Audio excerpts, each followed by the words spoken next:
वक्रतुंडे महाकाय सूर्यकोटि समप्रभा निर्विघ्नं कुरु मे देव सर्वकार्येषु सर्वदा।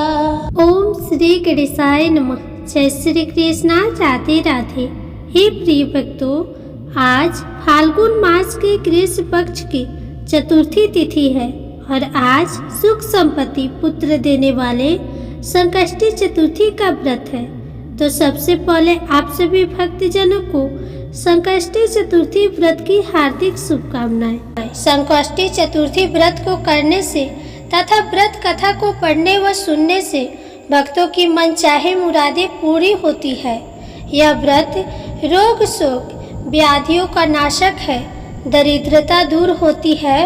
इस व्रत को करने से संतान सुख की प्राप्ति होती है, सुनी गोद भर जाती है, संतान पर आने वाले संकट कट जाते हैं, माता लक्ष्मी जी की प्राप्ति होती है, सारे विघ्न दूर हो जाते हैं और घर में सुख समृद्धि का वास होता है। इस दिन गणेश भगवान के गजानन रूप की पूजा की जाती है। भगवान सब परिवार व्रतधारी भक्तों के घर में प्रवेश करते हैं। प्रिय श्रोतागण, इस व्रत के बारे में स्वयं भगवान श्री गणेश ने अपने मुख से माता पार्वती के पूछने पर इस कथा को सुनाया था, जिसे आप सभी भक्तगण बड़े श्रद्धा तथा प्रसन्नचित्त मन से सुनिएगा।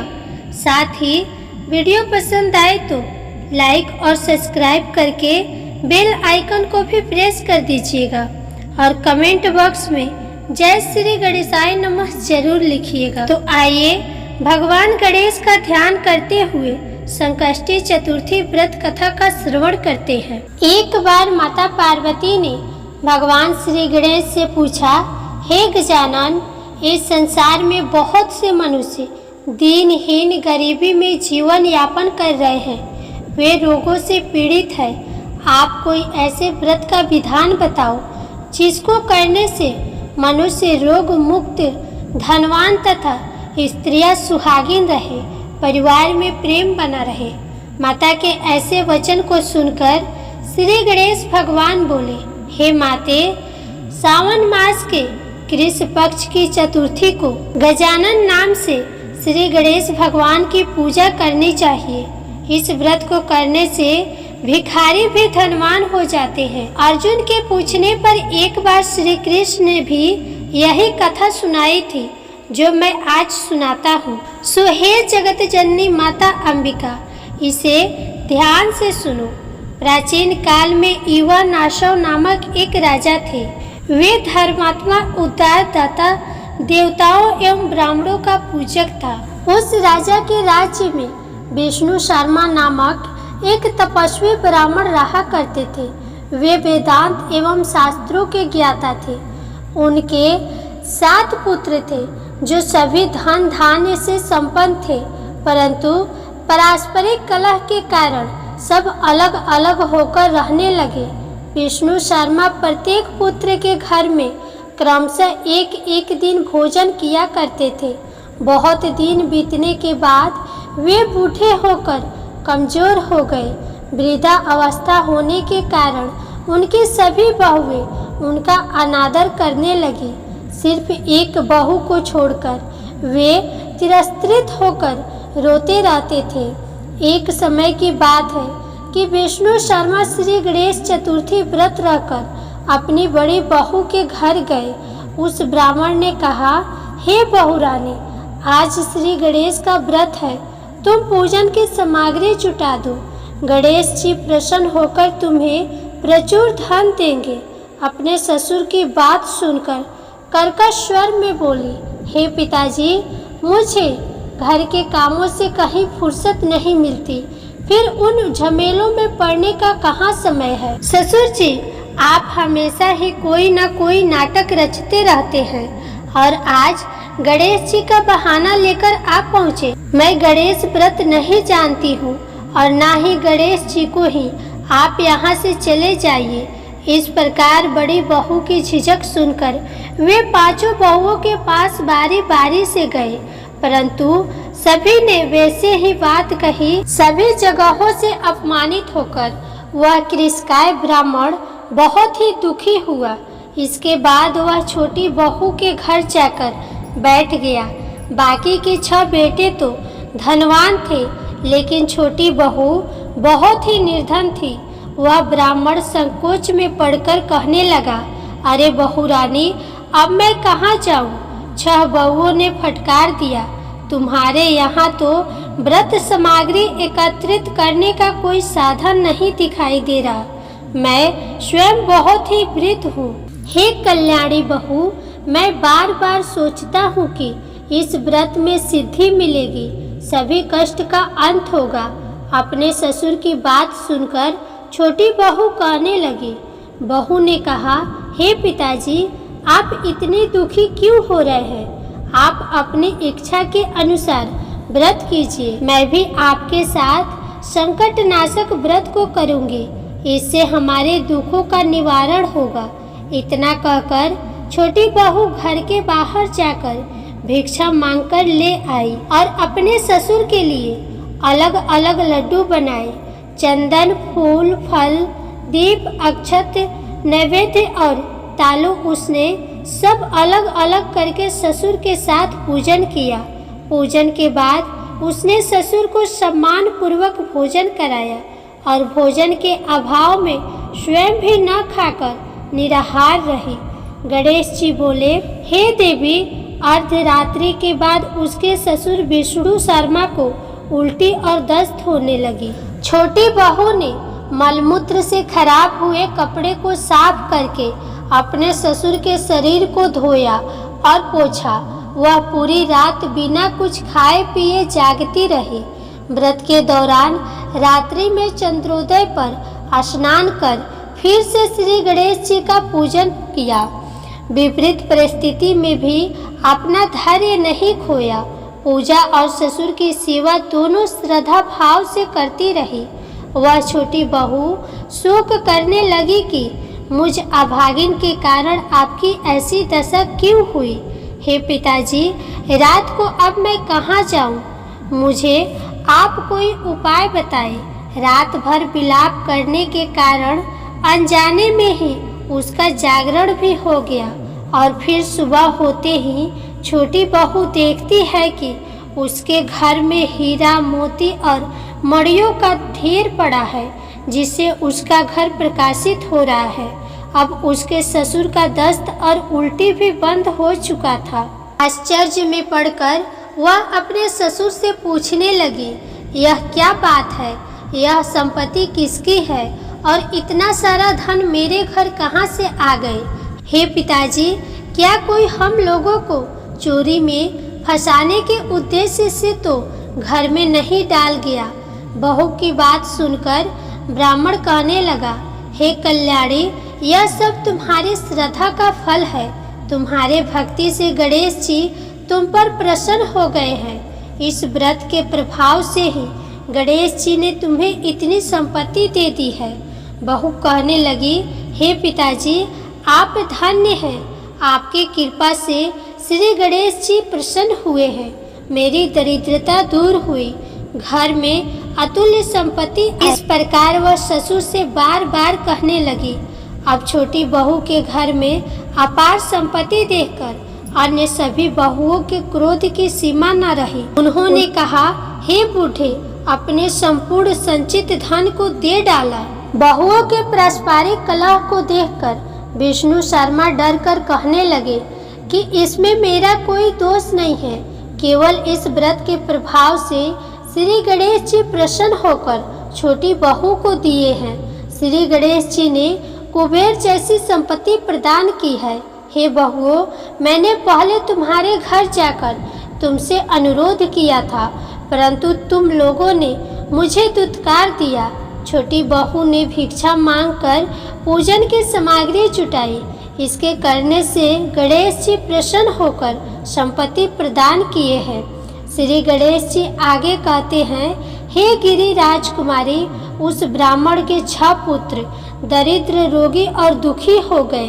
केवल छोटा पुत्र ही इंद्र के समान भाग्यशाली बन गया, क्योंकि उन 6 पुत्रों ने पिता का अनादर किया था। साथ ही गणेश भगवान का भी अपमान किया था। अब इन बातों का उन्हें पछतावा होने लगा। वे आपस में होड़ करते हुए गणेश चतुर्थी का व्रत करने लगे। इस व्रत को करने से वह सब भी क्रमशः धनवान बन गए। इस प्रकार दूसरे लोग भी इस व्रत को करेंगे तो उनका भी घर धन्य धान से भरा पूरा रहेगा। सावन कृष्ण पक्ष चतुर्थी को गजानन नाम से गणेश जी का पूजा करनी चाहिए। पूजा का विधान इस प्रकार से बताया गया है। इस दिन खीर में कनेर के फूल मिलाकर गुलाब बास की लकड़ी से हवन करना चाहिए। विद्वानों का मत है कि आहार में घी और चीनी ले। तो हे माते, श्री कृष्ण जी अर्जुन से कहते हैं, हे अर्जुन, गणेश चतुर्थी व्रत के प्रभाव से राज्य की कामना वाले को राज्य की प्राप्ति होती है। इसलिए हे राजन, आप भी इस व्रत को शीघ्र ही करिए। फलस्वरूप आप कष्टों से छूटकर राज्य का सुख भोग पाएंगे। श्री कृष्ण जी के मुख से इस कथा को सुनकर अर्जुन तथा युधिष्ठिर सहित सभी पांचों भाई बहुत प्रसन्न हुए और व्रत करके श्री गणेश जी की कृपा से अखंड राज्य के अधिकारी हुए। तो एक बार प्रेम से बोलिए श्री गणेश भगवान की जय। जय हो गणेश भगवान। जैसे आपने उस छोटी बहू को दिया वैसे ही अपने सभी भक्तों को देना। कथा कहानी कहने वाले, सुनने वाले तथा हुनकारा भरने वाले सभी भक्तों को देना। जय गणेश भगवान। प्रिय भक्तगणों, इस कथा को पूर्ण करने हेतु अब आप आगे सुनिए अंधी बुढ़िया माई और गणेश जी की कथा। इस कथा के अनुसार बहुत समय पहले की बात है। किसी गांव में एक बुढ़िया माई रहती थी जो भगवान श्री गणेश की अनन्य भक्त थी। उनका रोजाना का नियम था कि श्री गणेश जी की पूजा करती थी और उसके बाद ही भोजन ग्रहण किया करती थी। उनके पति को गुजरे हुए 2-3 वर्ष हो गए थे। उनका एक बेटा था तथा उनकी बहू भी आ चुकी थी। बुढ़िया माई के बेटे को एक बहुत ही बुरी लत थी। वह बहुत ज्यादा जुआ खेला करता था। इसके कारण उसके घर में धीरे धीरे कंगाली आ जाती है, क्योंकि वह लड़का कुछ भी काम नहीं करता था, ऊपर से जुआ खेला करता था। उसके पिता के मरने के बाद वह लड़का गलत संगत में पड़ गया था। वह अपने बिगड़ैल मित्रों के साथ घूमता और आवारागर्दी करता था। इस बात को लेकर बुढ़िया माई काफी चिंतित रहती थी और साथ ही उस लड़के की पत्नी भी बहुत दुष्ट प्रवृत्ति की थी। अपने सास की तनिक भी चिंता नहीं करती थी। एक बार की बात है, अपने बेटे के इस व्यवहार से तंग आकर बुढ़िया माई श्री गणेश जी के मंदिर में जाती है और वहाँ बिलख बिलख कर सुबह से शाम तक रोती रहती है और गणेश भगवान से एक ही प्रार्थना करती है कि वे उनके पुत्र को सद्बुद्धि दे।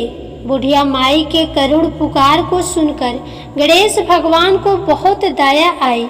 उन्होंने बुढ़िया माई के पुत्र की बुद्धि को घुमा दिया। अब उस लड़के को सब कुछ समझ में आ जाता है। अब वह लड़का गांव छोड़कर शहर में धन कमाने के लिए चला जाता है। शहर में जाकर वह लड़का एक सेठ की दुकान पर काम करने लगता है। इधर उस लड़के की पत्नी उसकी माँ के साथ बड़ा ही बुरा बर्ताव करने लगती है, क्योंकि अब घर पर उसका पति नहीं था और वह उसकी सासू माँ 2 ही जन थे। एक दिन की बात है, बुढ़िया माई ने अपनी बहू से कहा, हे बहू, मुझे 3 कोना पराठा खाने का मन है, जरा बना तो देना। अब अपनी सास की फरमाइश को सुनकर बहू को बहुत गुस्सा आया। उसने एक बिल्ली को मारकर उसे पकाकर अपने सास के सामने रख दिया। बुढ़िया माई को रात को दिखाई नहीं देता था। अब रात के समय जब बुढ़िया माई भोजन करने बैठी, तब उन्होंने जब भोजन को हाथ लगाया कि पकवान की 1 पूंछ, 4 पैर और 2 कान है। बुढ़िया माई जानती थी कि वह बहुत ही कमजोर है, उन्हें रात में दिखाई नहीं देता। अगर बहू से उन्होंने प्रतिरोध किया तो बहू उन्हें मार डालेगी। इस डर से बुढ़िया माई ने उस मरी हुई बिल्ली को अपने चरपाई के नीचे छुपा दिया और अपने बेटे के आने का इंतजार करने लगी और गणेश भगवान का ध्यान भी करती रही। भगवान श्री गणेश की कृपा से एक दिन बाद ही बुढ़िया माई का बेटा अपनी माँ से मिलने के लिए घर चला आता है। लड़का जब अपने घर आता है तो देखता है कि उसकी पत्नी खाना बना रही थी। अचानक अपने पति को आया देखकर वह घबरा गई और कहने लगी, आपने हमें बताया नहीं कि आप घर आ रहे हैं। फिर वह कहता है कि जल्दी में मैं खत लिखना भूल गया और मुझे माँ की बहुत याद आ रही थी, इसलिए मैं तुरंत ही उनसे मिलने के लिए छुट्टी लेकर चला आया हूँ। बेटे को जब घर में माँ नजर नहीं आई तो वह अपनी पत्नी से पूछता है तो वह कहती है कि माँ अभी अभी गणेश जी की मंदिर में गई है, थोड़ी देर में लौटकर आ जाएंगे। इंतजार करते करते जब माँ लौटकर घर आती है उस समय संध्या का समय हो चुका था और उस बुढ़िया माई को दिखना भी बंद हो गया था। अपनी माँ को देखते ही वह बेटा अपनी माँ के चरणों में गिर पड़ता है। तब बुढ़िया माई ने बहू की नज़र बचाते हुए उस बिल्ली के मरे हुए पकवान को अपने बेटे को दिखाते हुए कहा, बेटा जरा इसे देखना तो सही, क्या पराठे के 2 कान, 4 पैर, 1 पूँछ होते हैं? यही तुम्हारी पत्नी ने मुझे खाने को दिया था। मैंने उसे कहा कि मुझे पराठे बना के दो तो उसने मुझे मरी हुई बिल्ली बनाकर दे दी, तो उसने मुझे मरी हुई बिल्ली बनाकर दे दिया। यह देखकर बेटा बहुत ही गुस्सा हुआ और अपनी पत्नी को बुलाकर उसे दिखाता है। यह देखकर पत्नी भी बड़ी शर्मिंदा होती है। अपनी पत्नी के इस कुकृत कर्मों को देखकर बेटे ने उसे घर से बाहर निकाल दिया। अब इसी तरह एक दिन गणेश चतुर्थी का व्रत आया। बुढ़िया माई ने गणेश चतुर्थी का व्रत किया। बुढ़िया माई के निरंतर भक्ति से प्रसन्न होकर श्री गणेश ने उन्हें दर्शन दिया और कहा, हे बुढ़िया माई, तुझे क्या चाहिए? जो चाहिए वो मांग। बुढ़िया माई ने कहा, हे गणेश जी भगवान, मुझे आंखें दो और बहू को सद्बुद्धि दो और मेरे बेटे का भरा पूरा परिवार दो। भगवान श्री गणेश बुढ़िया माई के एक ही वचन में ऐसा सुनकर बड़ा ही प्रसन्न होते हैं और बुढ़िया माई को उनकी आंखें वापस कर देते हैं। अब बुढ़िया माई को दिन के साथ रात्रि में भी अच्छे से दिखाई देने लगा और बहू को भी सद्बुद्धि आ जाती है। बहू भी अपने पति से क्षमा याचना करती है। बेटा भी बुढ़िया माई के कहने पर बहू को क्षमा कर देता है। इस प्रकार से बुढ़िया माई के बहू बेटे सुखी पूर्वक जीवन व्यतीत करने लगते हैं और भगवान श्री गणेश की कृपा से उनके घर में अपार धन दौलत आ जाती है। कुछ महीनों पश्चात बुढ़िया माई दादी भी बन जाती है। हे गणेश भगवान, आपने जैसे बुढ़िया माई को सब कुछ दिया, उनके परिवार में सुख समृद्धि दी, धन वैभव दिया, वैसे ही आप अपने सभी भक्तों को देना। ओम नमः शिवाय। जय श्री गणेशाय नमः। प्रिय श्रोतागण, अब आप आगे सुनिए गणेश भगवान की सुख सौभाग्य देने वाली कथा। किसी नगर में एक बुढ़िया माई रहा करती थी। उनका एक बेटा था। बुढ़िया माई 12 मासी गणेश चौथ का व्रत किया करती थी। वह बुढ़िया माई हर चौथ के व्रत में शहर जाकर अपनी आर्थिक स्थिति के अनुसार बनिए की दुकान से थोड़ा सा घी, गुड़ और तिल घर लाती थी और 4 लड्डू बनाती थी। 4 लड्डुओं में से वह बुढ़िया माई एक लड्डू से पूजा करती थी, एक लड्डू हथकार के लिए निकालती थी, एक से वह चंद्रमा के दर्शन करके स्वयं खा लेती थी और एक अपने बेटे के लिए रख देती थी। एक बार की बात है, उनका बेटा अपनी ताई अर्थात अपनी बड़ी माँ से मिलने के लिए उनके घर पहुंचा तो उसने देखा कि उसकी बड़ी माँ ने चौथ का व्रत रखा हुआ था। उत्सुकता से लड़के ने पूछा कि ताई जी, मेरी माँ तो 12 चौथ का व्रत करती है। इस पर उसकी ताई ने बोला कि तेरी माँ तो तेरी कमाई खाने के लिए ये व्रत रखती है। लड़के ने सोचा कि ताई सच कह रही है, वह बुढ़िया लड्डू खाने के लिए व्रत रखती है। लड़के के दिमाग में नकारात्मक विचार घर कर गए। अब वह लड़का घर आता है तो उसने देखा कि उसकी माँ तो तिल का लड्डू बना रही है। तो उसने सोचा कि ताई जी तो सही कह रही थी, मेरी माँ तो लड्डू खाने के लिए ही व्रत रखती है, यह झूठ मूठ का व्रत रखती है। घर आकर लड़के ने अपनी माँ से बोला कि माँ, मैं शहर जा रहा हूँ कमाने के लिए। यहाँ जब कमाता हूँ तो तुम मेरी सारी कमाई खा लेती हो। इस पर माँ ने उसे बहुत समझाया और उसे शहर जाने से मना भी किया। उस बुढ़िया माँ के लाख मनाने पर भी वह नहीं माना, इसलिए उसकी माँ ने साथ ले जाने के लिए उस तिल के लड्डू को दे दिया और कहा, बेटा, यह तिल का लड्डू मुसीबत में तुम्हारे काम आएंगे, तो तू चौथ माता का, गणेश भगवान का ध्यान करना, तेरे सारे मुसीबत टल जाएंगे। लड़के ने कहा, माँ ठीक है, यदि तू सच्चा व्रत करती है तो मेरे ऊपर आया सभी संकट टल जाएंगे, यदि नहीं तो मैं संकट में फंस जाऊंगा। शहर जाते समय एक बूढ़ी माँ दिखी। लड़के ने ध्यान से देखा कि बुढ़िया रोती हुई दिखाई दी और साथ में पुए भी बना रही थी, रो भी रही थी और पुए भी बना रही थी। लड़के ने उस बूढ़ी माँ के पास जाकर उसके ऐसा करने का कारण पूछा। बूढ़ी माँ ने जवाब दिया, बेटा, इस नगर के पहाड़ी पर एक बहुत बड़ा राक्षस रहता है। पहले तो वह खाने के लिए इस नगर के लोगों को मार दिया करता था। उसके इस अत्याचार को रोकने के लिए नगर में एक व्यवस्था की गई कि हर घर से एक आदमी को दैत्य के पास भेजा जाएगा।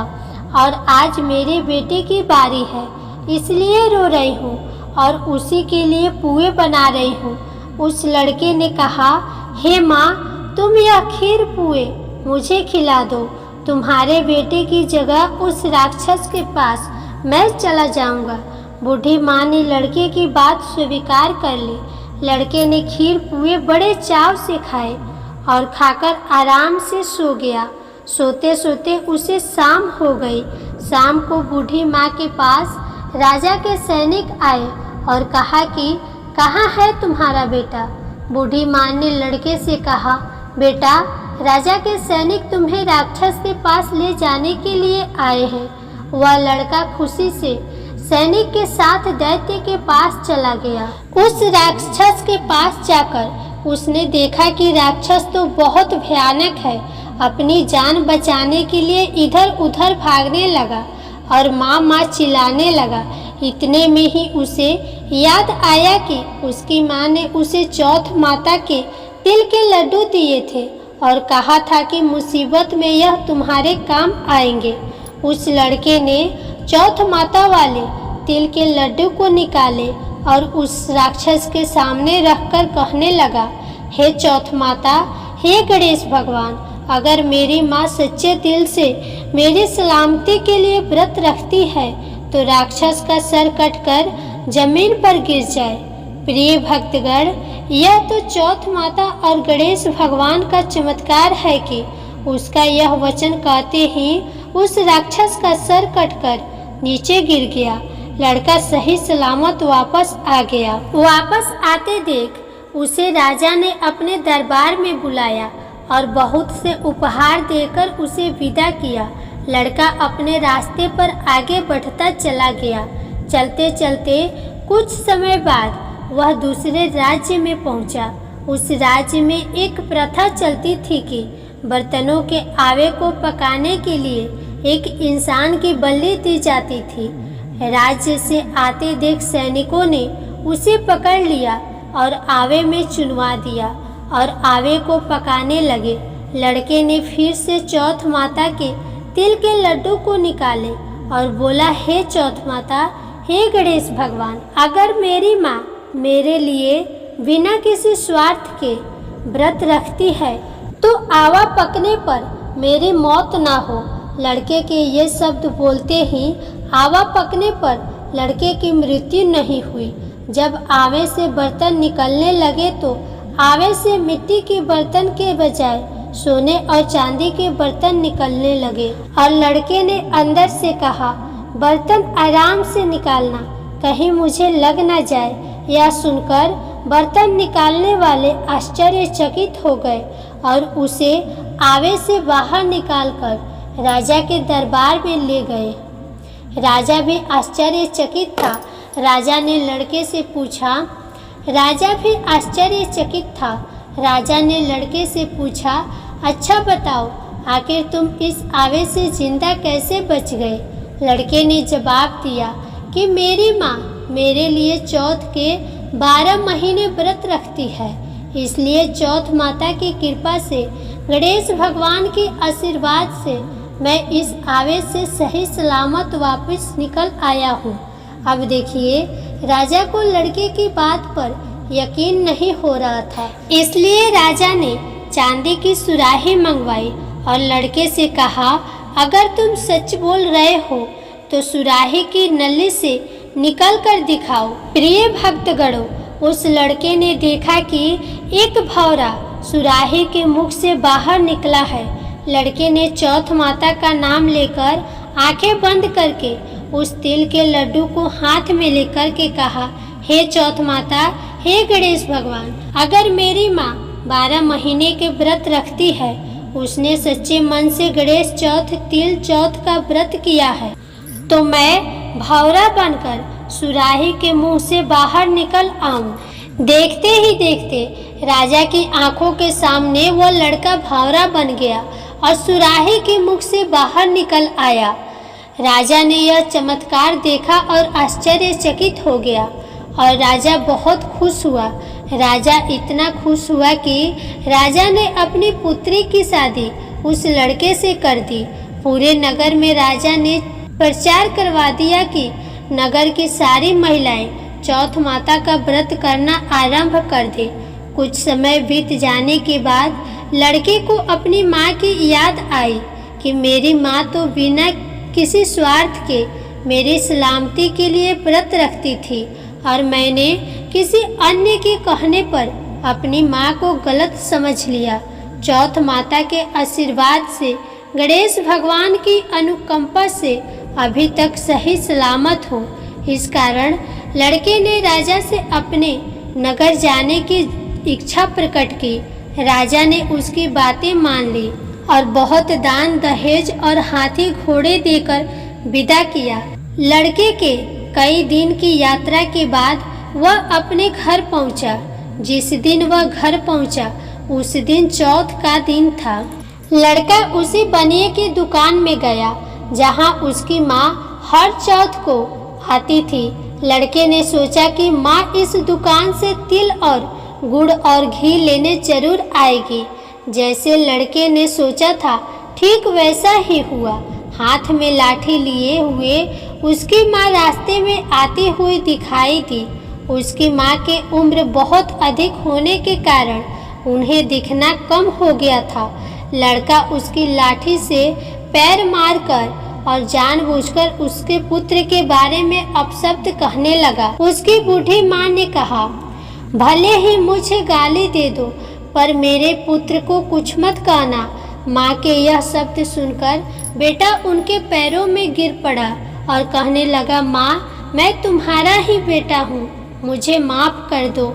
माँ ने उसे पहचाना और गले लगा लिया, पर उसका बेटा इतनी धन दौलत के साथ वापस आया था, इसलिए नगर के वासियों ने विश्वास नहीं किया कि वह उसका ही बेटा है। बुढ़िया ने चौथ माता को याद किया और मन ही मन चौथ माता गणेश भगवान से कहने लगी कि मैंने अगर सच्चे मन से तुम्हारा व्रत किया है तो मेरे स्तनों से दूध आ जाए और दूध की धार मेरे बेटे के मुख में गिरे। प्रिय भक्तगणों, चौथ माता की चमत्कार से बिल्कुल ऐसा ही हुआ। दूध की धार उसके बेटे के मुख में गिरने लगी। सभी लोग देखकर हक्के बक्के हो गए। उन्हें यकीन हो गया कि ये उन्हीं का बेटा है और चौथ माता गणेश भगवान की जय जयकार करने लगे। नगर के सभी लोग चौथ माता का व्रत हर महीने रखने लगे। तो बोलिए श्री गणेश भगवान की जय, चौथ माता की जय। जय श्री कृष्णा, राधे राधे। प्रिय श्रोतागण, संकष्टी चतुर्थी व्रत की कथा आपको कैसी लगी कमेंट बॉक्स में जरूर बताइएगा। वीडियो को लाइक कीजिएगा, शेयर कीजिएगा और अगर आप हमारे चैनल पर नए हैं तो प्लीज़ चैनल को सब्सक्राइब भी कर दीजिएगा। फिर मिलेंगे अगले वीडियो में।